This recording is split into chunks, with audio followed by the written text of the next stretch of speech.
Hello friends, আসসালামু আলাইকুম। Welcome to my channel Munni kitchen. আজকে তৈরি করব ম্যাঙ্গো আইসক্রিম।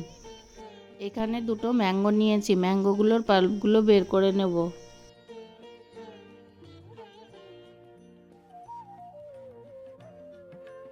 সব পাল্প বের করা হয়ে গেছে। এবার একটা মিক্সিং জারের মধ্যে দিয়ে ব্লেন্ড করে নেব। ব্লেন্ড করা হয়ে গেছে। ব্লেন্ড করা ম্যাঙ্গো পাল্পগুলো ছেঁকে নেব। ম্যাঙ্গোর যে আঁশটা থাকে সেটা সেপারেট করে নেব।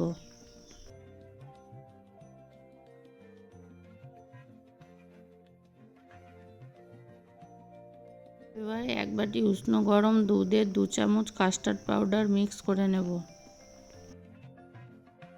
এখানে 500 গ্রাম দুধ জাল দিয়ে ঘন করে নিয়েছি। এবার গোলানো কাস্টার্ড পাউডারটা দিয়ে আস্তে আস্তে নাড়তে থাকবো।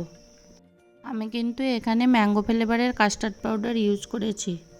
কাস্টার্ড পাউডারটা দেওয়ার পরে 5 মিনিট জাল দিলে এরকম ঘনত্ব হলে গ্যাসটা বন্ধ করে দেব। এবার ম্যাঙ্গো পাল্পের মধ্যে 200 গ্রাম ফ্রেশ ক্রিম দিয়ে ভালোভাবে ব্লেন্ড করে নেব।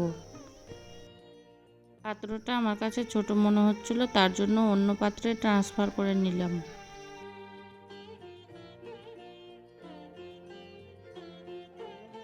এবার 200 গ্রামের মতো কনডেন্স মিল্ক দিয়ে দেব।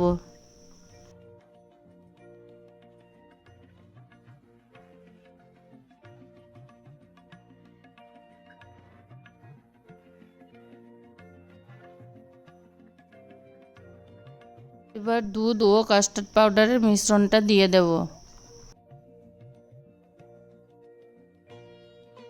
ভালোভাবে ব্লেন্ড করা হয়ে গেছে। এবার ফয়েল পেপার দিয়ে মুড়ে ডিপ ফ্রিজে 2-3 ঘন্টার জন্য রেখে দেব। 3 ঘন্টা পর আবারও বের করে 2 মিনিট ভালোভাবে ব্লেন্ড করে নেব।